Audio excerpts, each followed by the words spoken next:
Hello, everyone, and welcome to the third episode of the Mockingbird Society's speaker series, Through the Lens of Lived Experience. We're so glad to have you with us tonight. We'll begin with our land acknowledgement from our board vice president, Nwishtamai Nightgun. Thank you so much. Oki Nestu Nitaniku Nawishtamai. Hello, everybody, and welcome to our last event of this. I'm so excited to have all of you present. I want to give acknowledgement to the land that we are on right now and wherever you are. It's good to acknowledge where you are and the tribes who were the original caretakers of it.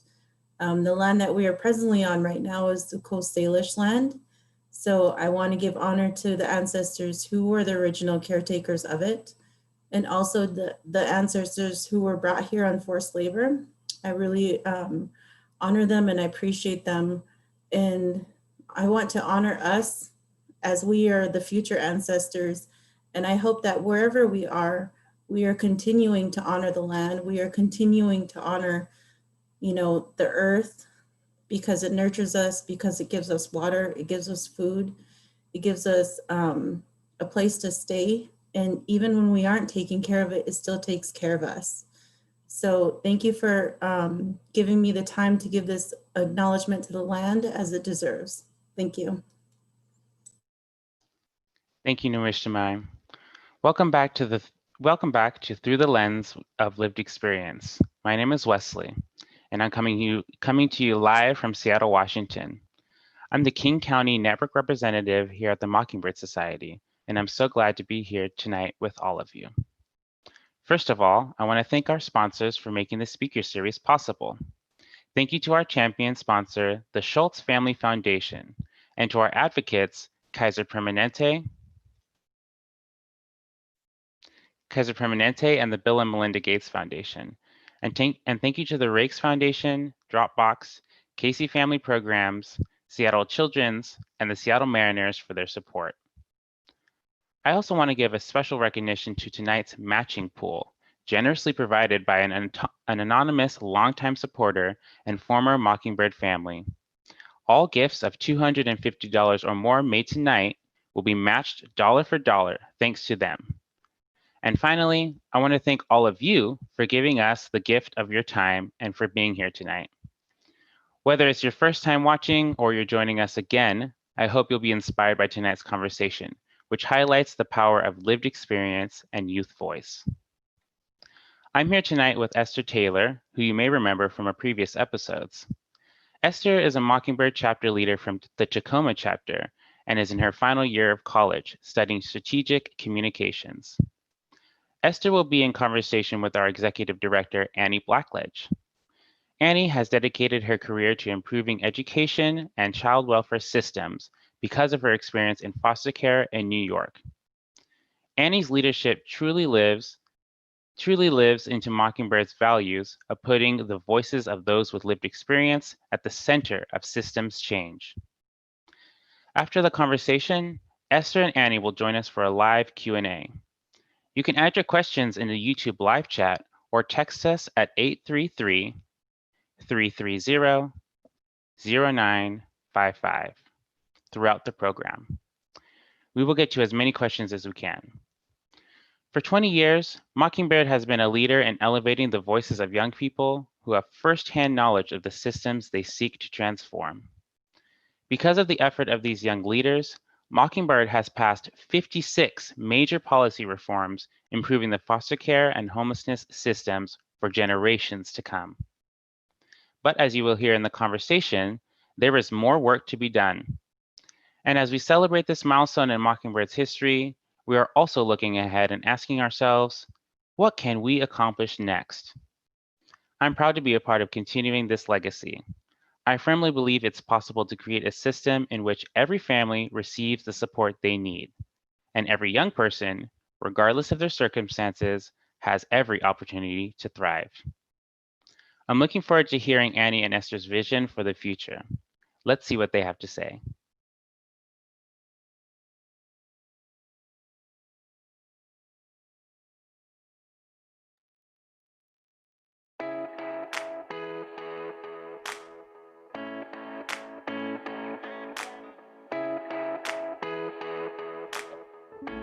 Good afternoon, everyone. I am very excited to be here, and it's good to be here with you as well, Annie.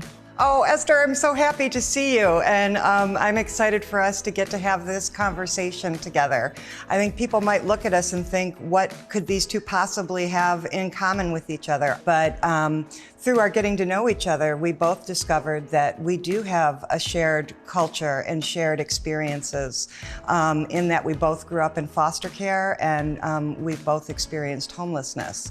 There's also something hopeful about it too, I think, when we all get together in a room. There's not a lot that has to be said because we have those shared experiences.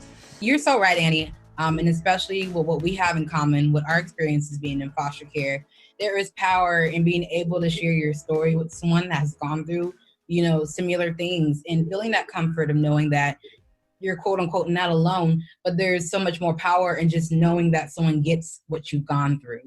I remember my first time being in foster care from 2007 to like the end of 2009. I remember being put in school, a public school for the very first time in 2007, along with my sister, and just being scared that people would find out that we were in foster care. I didn't talk about foster care for a long time, not till I was into my, 30s.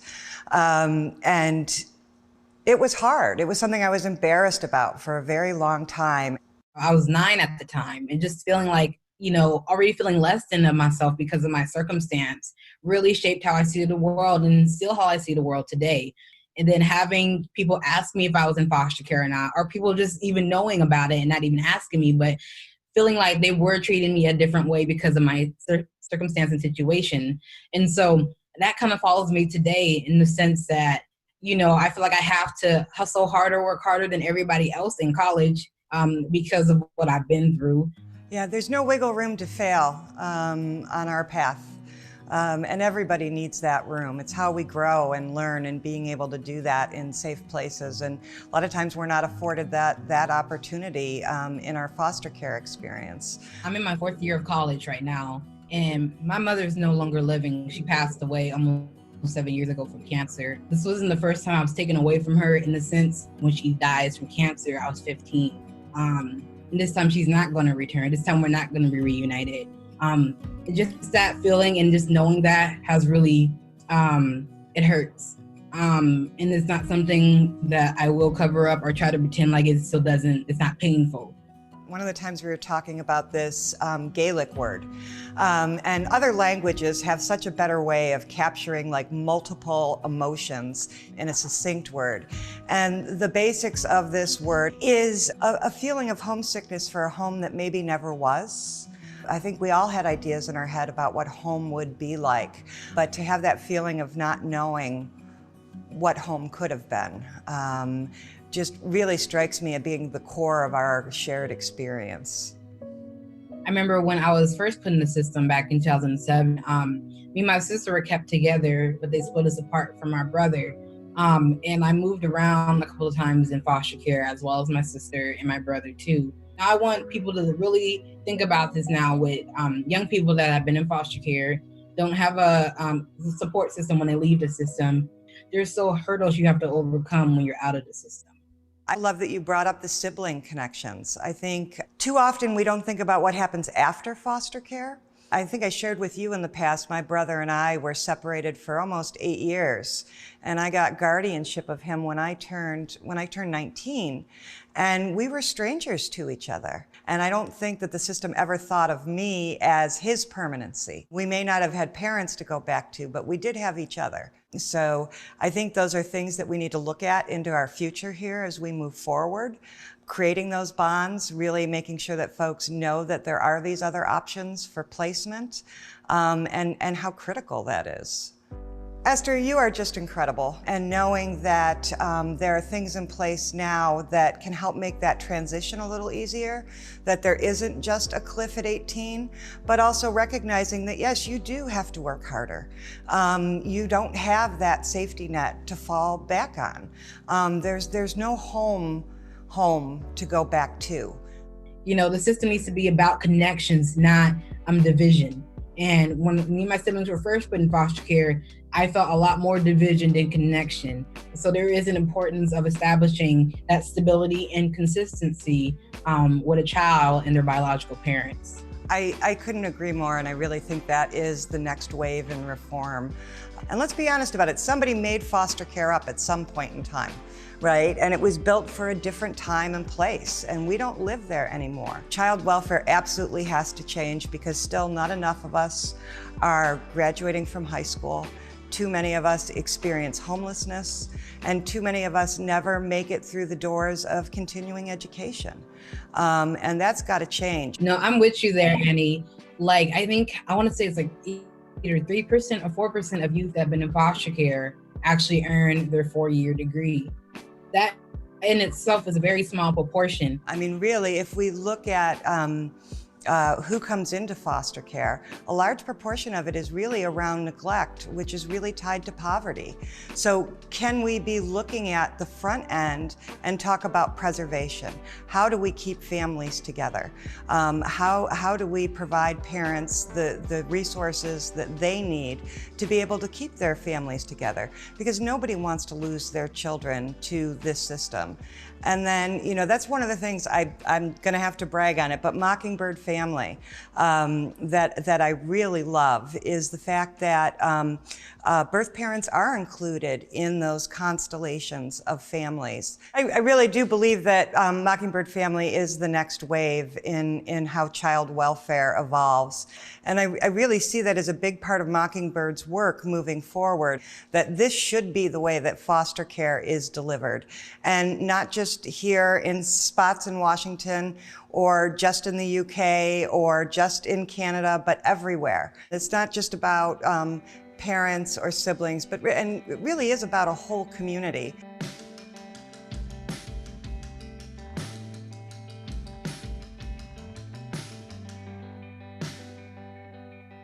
I think, you know, Esther, the importance of the work that you're doing with Mockingbird and the importance of the work that all of the young people associated with Mockingbird is so critical, because I don't think people think about those details, because they do see this as a system that's, you know, saving children, and that once you're in foster care, you're okay, you're good to go, move on. But it just starts there, right?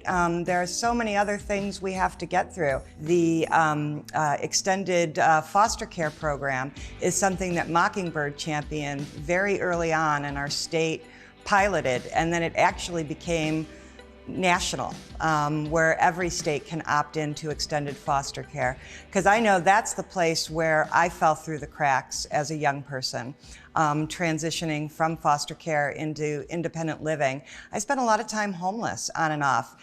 And homelessness isn't just, you know, on the street corner. I don't think folks really understand that a lot of times it's begging people for a couch to sleep on.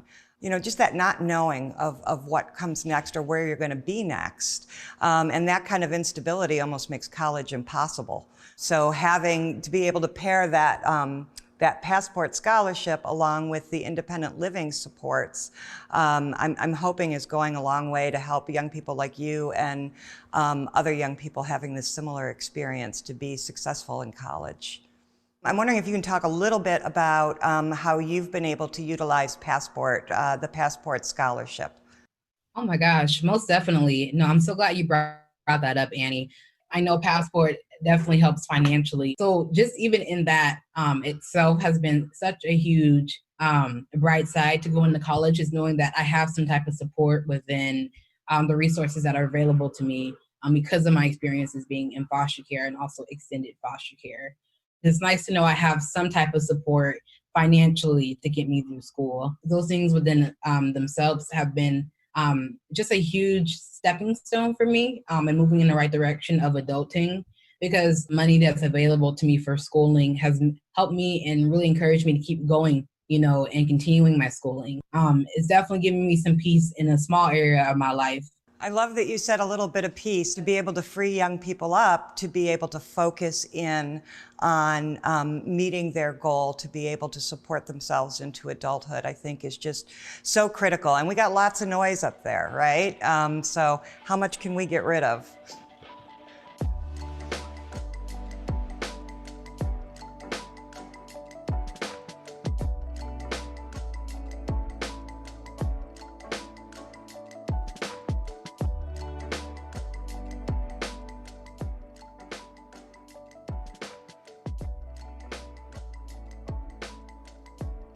from my age, watching the things that have changed from when I came into care, which was at 18, you were just done. That was it. And advocates before you, young people between you and me, have gone out to advocate for the things that they need to be able to make a successful transition. I love that we are a part of changing the narrative. There is that importance that you guys really have with the Mockingbird Society, is giving youth that who have experienced foster care a platform to be able to tell their story and change the narrative of the system. Being able to help other young people that are currently in foster care, giving them a voice as well, to be able to say, hey, these are things I want to see different moving forward. Well, and I think that's the only way that we are going to transform these systems, because our experience doesn't have to be the experience that the next generation goes through. I guess, I'm reflecting on this time that we're living in, and all that your generation is bringing forth. And we really are in this time of reckoning on so many levels. And a lot of it is just so big. But that, in my mind, foster care is doable. Yes, definitely. And I had the opportunity of being a part of one of the events you guys put on every year called Summit at the end of July. So not too long ago, and I was able to help facilitate how the event was being played out over Zoom, and how not only me, but everyone else that was a part of making Summit come together. It was such an awesome experience for me, being able to work with you guys and being able to have this vision of what we want to see different in the foster care system moving forward.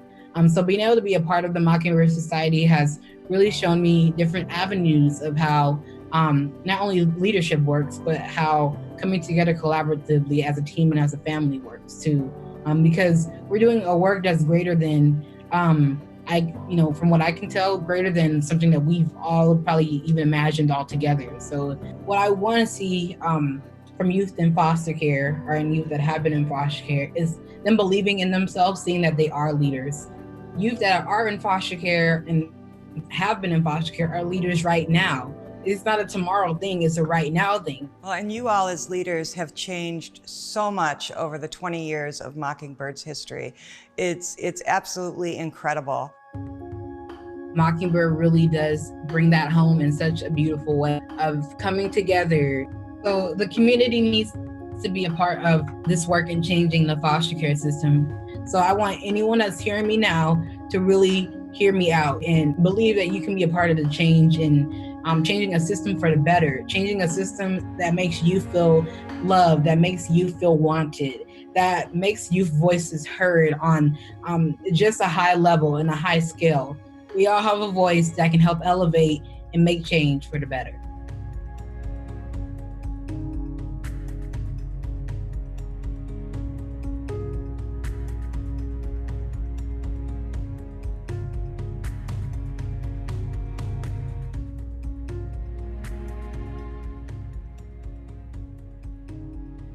We need every voice to come together, because we are all part of this community. Transforming the foster care system into one that's supportive and caring for families and children and young people, and ending youth homelessness. It's not rocket science. It's not something that is for another day. It's something we can check off that list on our redesigning our new social compact around, this is something we can fix. It doesn't have to be like this, but it takes the will of many people. And I'm just so grateful and honored to be able to work with you, Esther, and all of the Mockingbird chapter members and leaders. In a time that can sometimes seem hopeless in the bigger world, I have a lot of hope in our world that we really can make those changes that we want to see, and make this a better system, a support system for families and children and youth. And I'm so excited, looking forward to what we're going to tackle next.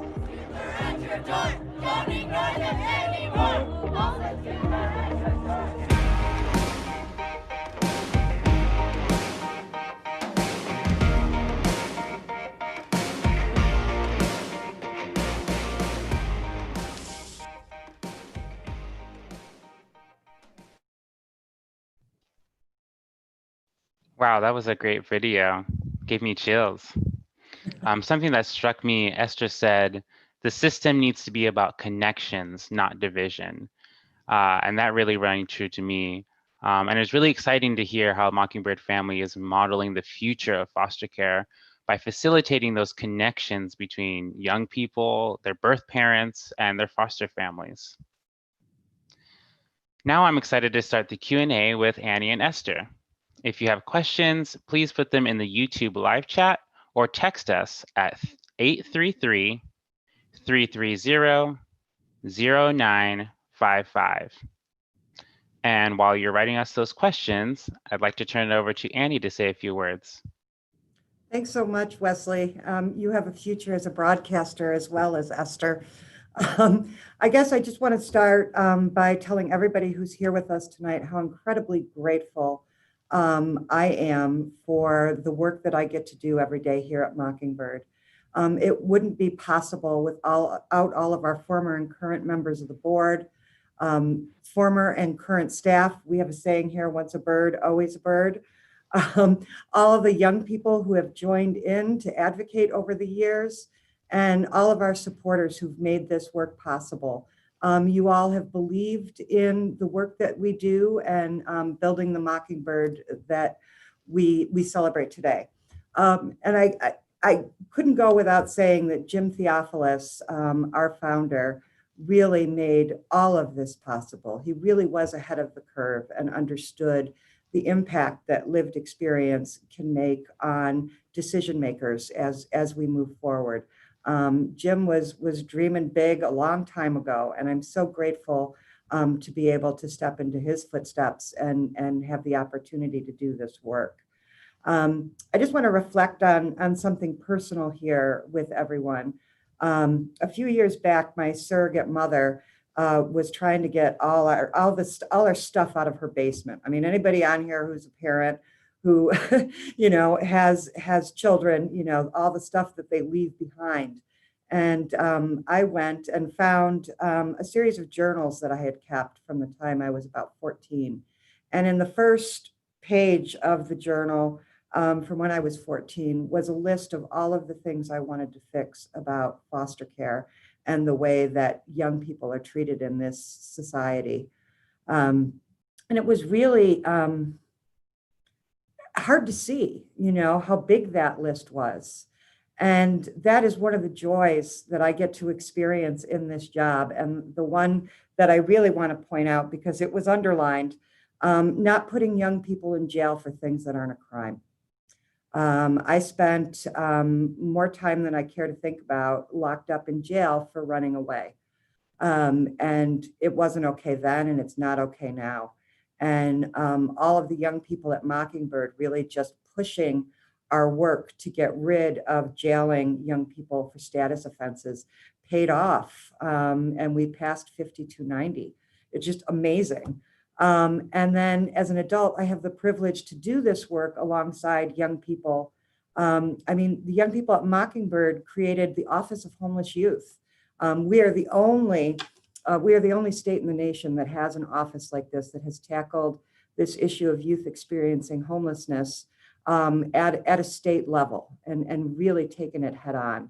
I guess I'll also brag, I already kind of did, on Mockingbird Family, but I will say a recent event is that our partners in the UK just won a very prestigious award, the Third Sector's Big Impact Award. And I'll quote what the judges had to say: Mockingbird Family is making a sea change in the way that foster care is delivered. And they are right. And so to all of you who are home listening, your support over the years of Mockingbird has made all of this possible. And we really could not do this work without you. So I will say you have the opportunity tonight to help the 14-year-old Annie finish off her list. And also help the young people who are coming behind me with these shared experiences of foster care or homelessness to start checking things off of their list. The work that we do is possible. There's so much going on in the world right now that seems insurmountable. This we can fix. This we can make better together. Tonight, you have a special matching gift opportunity provided generously by a former Mockingbird family who will remain anonymous, but they are amazing. And we can match all gifts of $250 or more until the pool is exhausted. So I just want to say thank you from the bottom of my heart for making a gift to celebrate our 20 years of incredible impact and sticking with us for the years of transformative work to come. Together, we can do this and not have to have this be an issue anymore. Thank you. And I would also like to add to that. For me, I'm currently in my 4th year at Walla Walla University, and I am taking up strategic communication. And what I want to do with my degree is support youth who have been in foster care and youth that are currently in foster care by giving them the platform to freely tell their stories and their experiences of being in foster care any way they want to. I believe in authenticity and also keeping things real. So I want youth to be able to feel like they have a space to do that. And I just want to say that Mockingbird Society and being a part of this organization, they have truly done that. And so, to all the youth that are watching, that are tuning in, I want you to be able to tell your story any way you want to. Don't let anyone try to minimize you or make you think that you're less than, but you're so much greater than your story, and your story is going to change the world. And so, thank you to everyone that's tuning in, and thank you for your generous gift in helping support the voices of youth who have been in foster care, who have experienced homelessness as well. You guys have been such a huge support system for us. And so tonight, with your generous gift, you're continuing to support the work that we're doing and helping to change foster care for the better. So thank you. Thank you, Annie, and thank you, Esther. We have our first question now. Question is, why is it important to include the voices of those who have lived experience in advocacy? Ooh, that is a really good question. I would say it's important to include those who have experienced the foster care system or have experienced homelessness because, number one, their experience is different from just seeing it from the inside out. When you're actually living it, you have a story to tell, number one.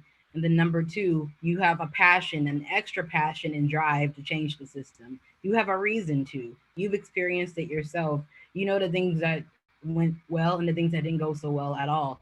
So, and giving youth who have experienced foster care and homelessness and youth that are currently experiencing foster care and are homeless, when you give them a platform, they will take it, believe me. And so the power in seeing goodness in somebody, despite their background, despite what they've been through, despite the hardships they've had to face, when you give someone the platform and give them a mic and encourage them to tell their story or give them a space to be able to be themselves, they will take it. And so I just want to reiterate again the work that the Mockingbird Society does in that they encourage youth to be able to tell their stories, to be able to have a safe space to be themselves. And so again, keeping things authentic, but also with the goal of changing the system for the better by using youth who have experienced the system will go such a long way.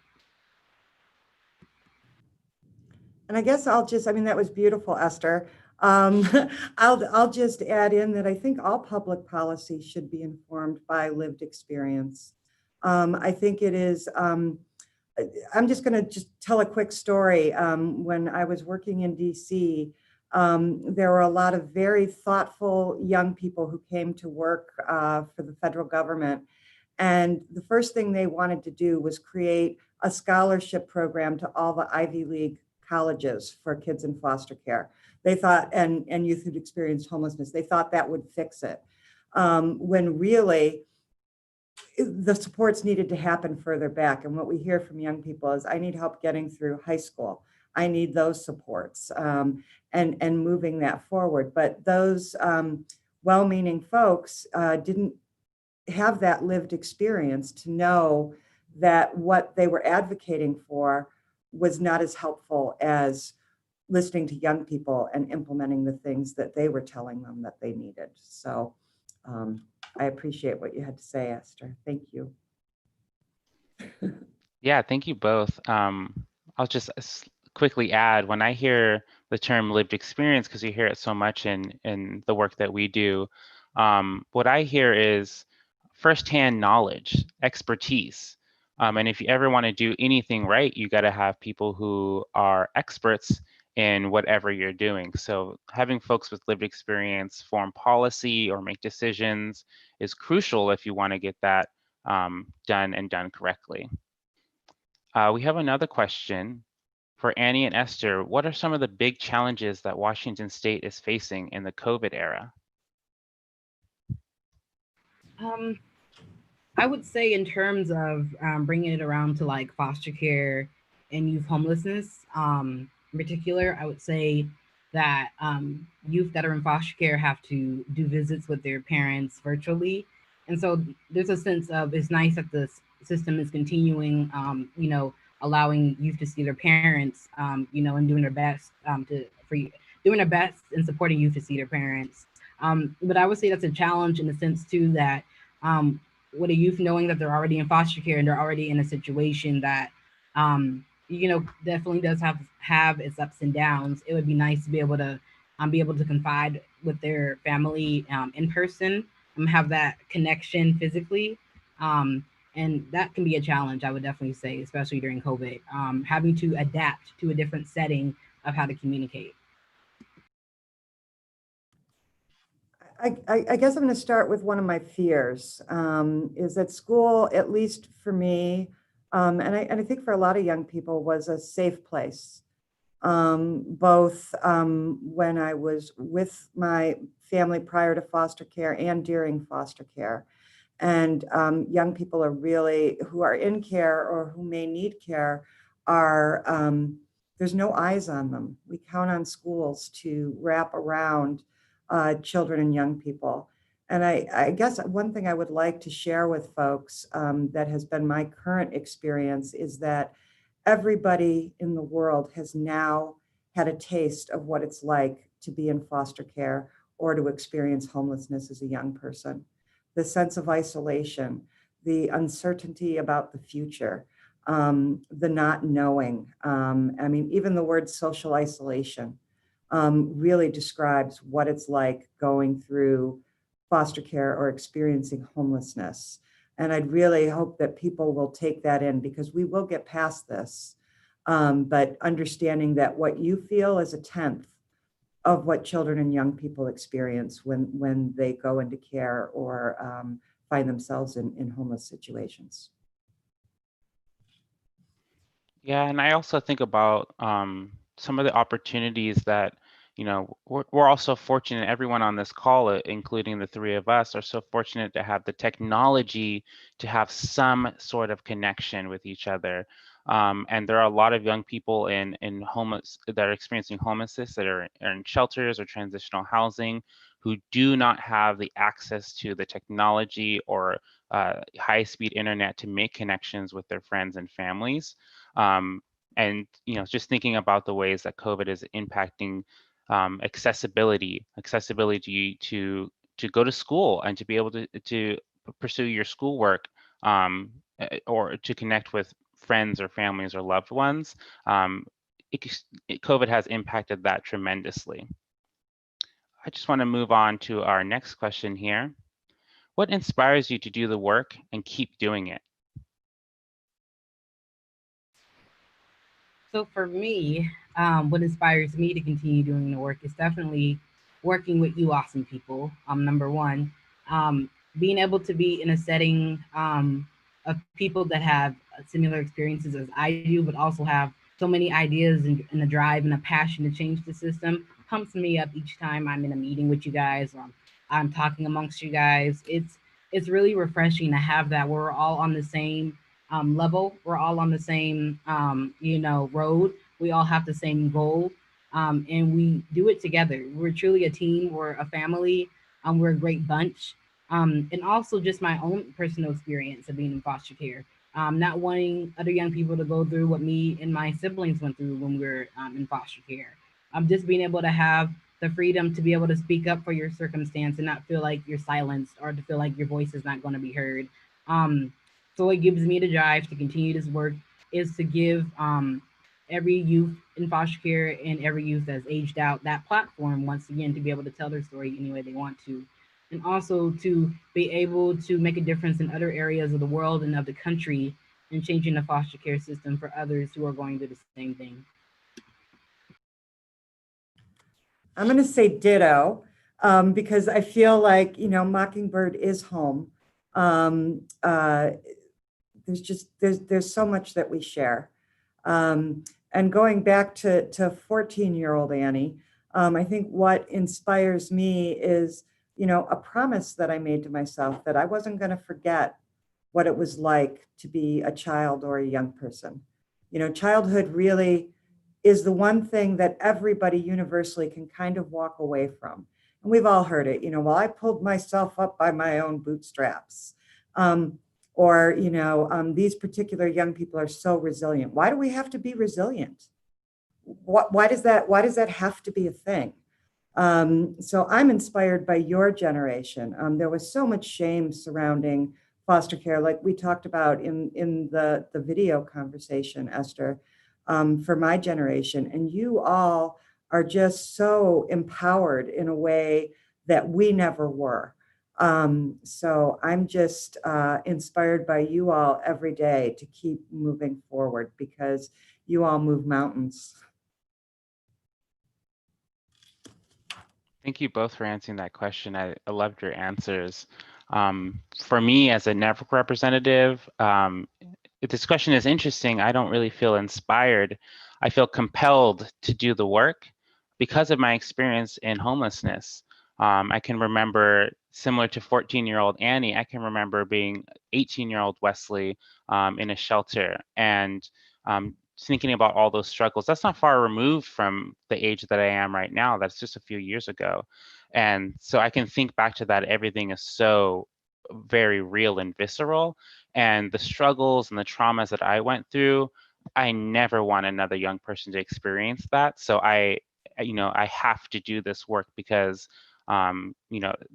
the things that I went through, no one should go through.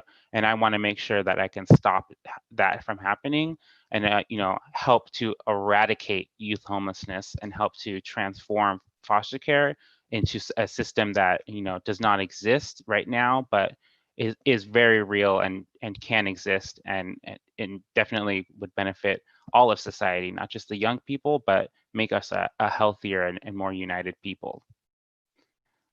We have another question. Well, I'm gonna interrupt you, Wesley. I'm gonna turn the tables on you and Esther, and I'm gonna ask you all a question. And I just have to say I'm feeling a little emotional listening to you and Esther talk. So you'll have to forgive me.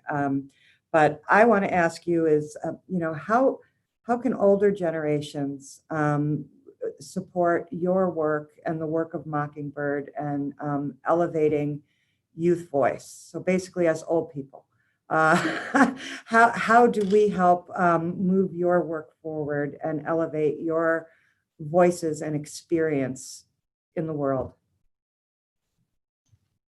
Well, I think that first, older folks just have to honor and respect the young people around them.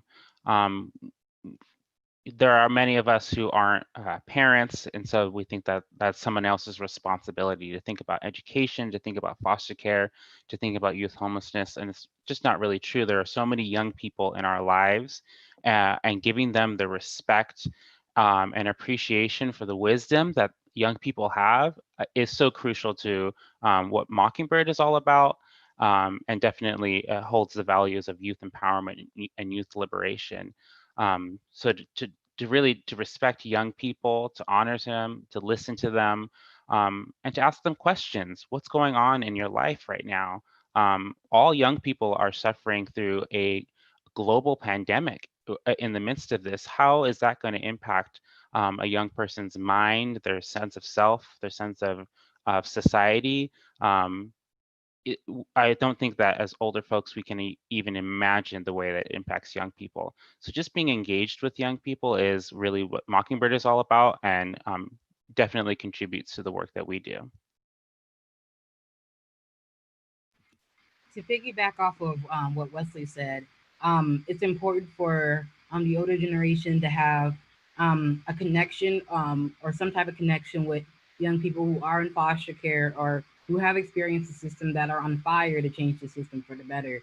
So if the older generation has platforms where they can literally help support our the narrative and the journey that we're on and changing the foster care system for the better, I encourage older generations to do that. So if they have like someone works for like a radio talk show, maybe giving people from the Mockingbird Society an opportunity to speak about the work that we're doing and making this a global thing, not just a statewide thing or a country-wide thing, but a global thing. I want the whole world to know what we're doing and be on board and supporting the work that we're doing together as a team. And I would also say for the older generation, is to remember how it felt when they were in the system as well.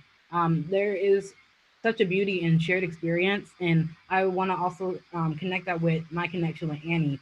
I've been so fortunate to be able to connect with Annie over these last couple of months. And what you saw in the video was real and authentic. That's the type of connections that will happen when the older generation steps up to the plate and is in full support of the current generation and helping to change the foster care system for the better.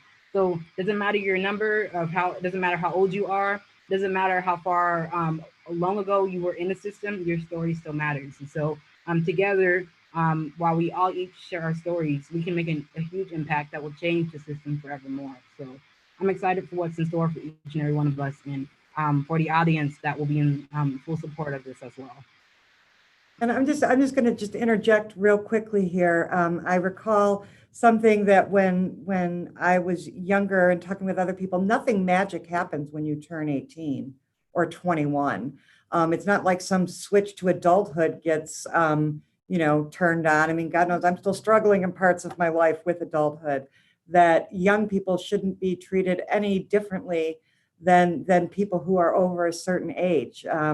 This is about preparing people for the future, period. So thank you for letting me interject that. And Wesley, I'll hand it back over to you. Thank you so much for that question, Annie. And I wanted to echo what Esther was saying as well. I thought that was a fantastic answer to the question. Unfortunately, that's all the time we have this evening. If we weren't able to get to your question tonight, we will do our best to follow up with you.